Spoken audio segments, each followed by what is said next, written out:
Hey, welcome to our last day of sequences and series. Today we're going to take a look at application problems. So let's take a look at the first one. That was a big popular one. You drop a ball from a height of 36 meters. So they're giving us the initial height right there. Each time the ball strikes the ground, it rebounds to a height 7/10 its previous height. Now, this is going to be a geometric sequence. And the reason why it's going to be geometric is because to get the next height, we need to multiply by 7/10. So that's going to give us our common ratio. Now the first question asks, how high does the ball rise on the sixth bounce? So we have to come up with our formula, a sub n. Well, remember this, a sub n is our first term times our r to the n minus 1. Now, so to write this out, we get a sub n equals, our first term was 36, and our r, we just said, was 7/10, and n minus 1, well, n is 6, so we're going to raise that to the 5th power. And we're going to type all of this in our calculator. So let me get mine ready. There it is, cleared out the memory and all. So I type this in, 36 times 7/10 to the 5th. And it goes up 6.051 meters. Now, the next question is the harder one. It says, if the ball continues to bounce forever, which means now it becomes infinite, an infinite series, what will be the total distance the ball has traveled? Now, it is our infinite series, so we will use our formula, S equals our first term over 1 minus R. However, we got to be careful. When the ball bounces, two things happen. One, it bounces down. In other words, it's going to fall. But it's also going to bounce up. In other words, it's going to rise. So what we need to do is, to get the total distance the ball bounces or travels, we need to get the total number of falls, add that to the total number of rises. Okay? So in order to do this, let's talk about the falls for a minute. Now, to get the falls, remember it's starting at 36. It's going to bounce up 7/10 of that. So if I take 36 times that by 7/10, we get 25.2, and so on. Now, the rises, now, it's not going to rise 36 meters at first. Where's the first rise? It's going to rise up 25.2 meters. Okay? Because remember, the first fall, it falls 36 meters. It bounces up 25.2 meters to fall back down again. So the first rise is actually the 25.2 meters. Plus, and of course it's going to be 7/10 of that, or time. So take 25.2 times that by 7/10, 17.64, and so on and so forth. So we're going to add these two series together. Now, it's not that hard to do, because if I just use my sum formula, my first term for the falls, it's 36 over 1 minus r. Now, r is still going to be 7/10. And I do that with the rises as well. But my first rise is 25.2 over, again, 1 minus r, 7/10.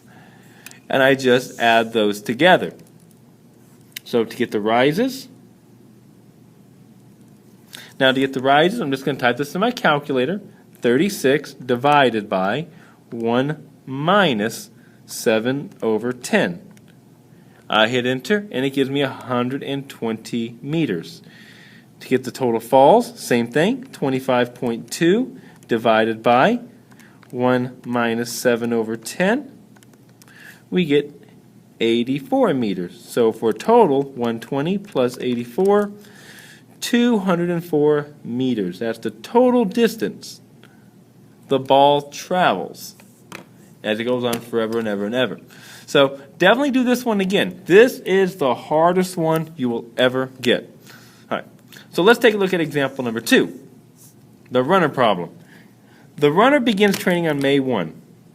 By running a mile and increasing the length by 0.1 miles per day.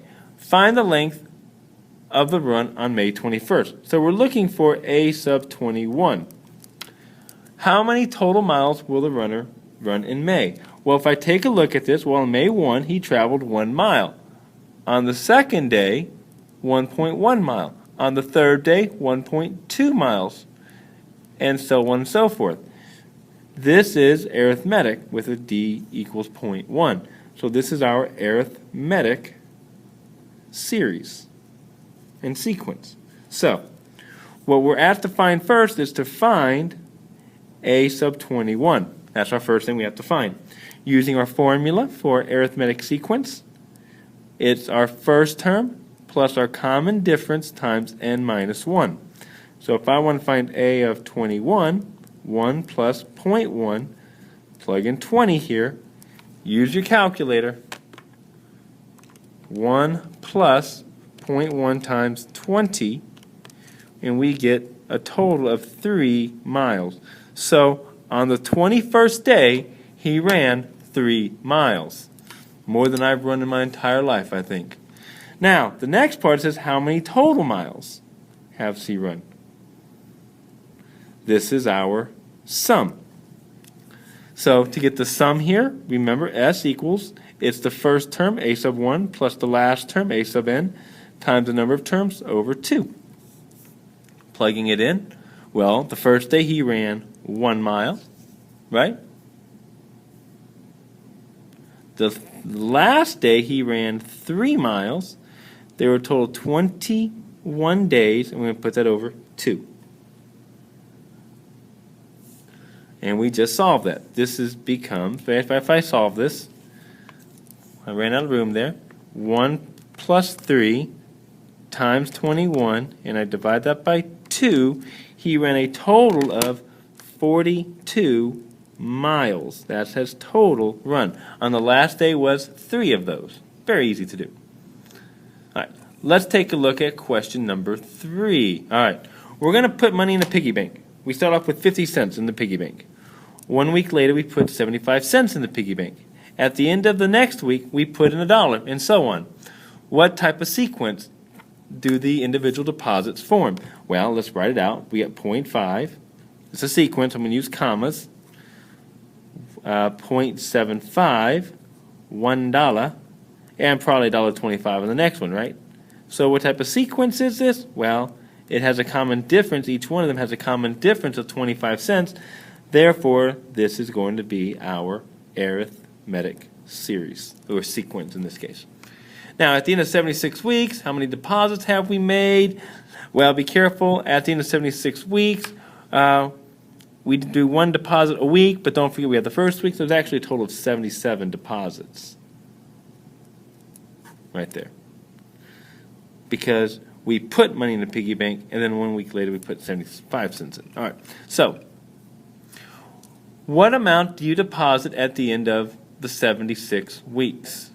So be careful. Remember, at the end of 76 weeks, we're actually, n is going to be 77. Okay, so be very careful with this one, okay? Because you got to include that first deposit. This includes the first deposit.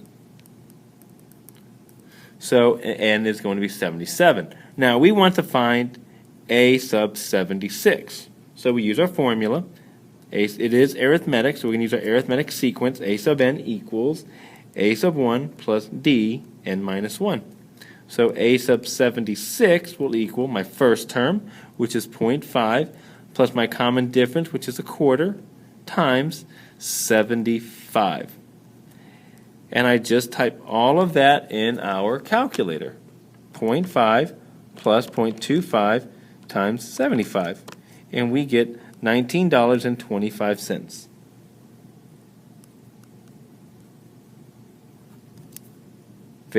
Whoops, sorry, not 70. Oh man, that should have been 76. My bad. Why 76? Because remember it's n minus 1. 76, 7, and n was 77. So let me fix that here. Make that a 77 here. And that's going to make it $19.50. Sorry about that. So make sure we fix that there. Whoops. All right. And then for part D, it says, what's the total amount? Well, this is our sum of the series. And since it's arithmetic, it's our first term plus the last term divided by 2, and we're going to multiply that by the number of terms. So my first term was 50 cents. My last term, we just said, was 1950. There are 77 terms here over 2. And we just type all of that in our calculator. So that's easy. That's just 20. That's just 20 times 77. Divide that by 2, and we have $770 in the bank, in the piggy bank there. All right, so we're go on to part 2. We'll take a look at a few more examples, and we'll see you then. And try these if you need to again.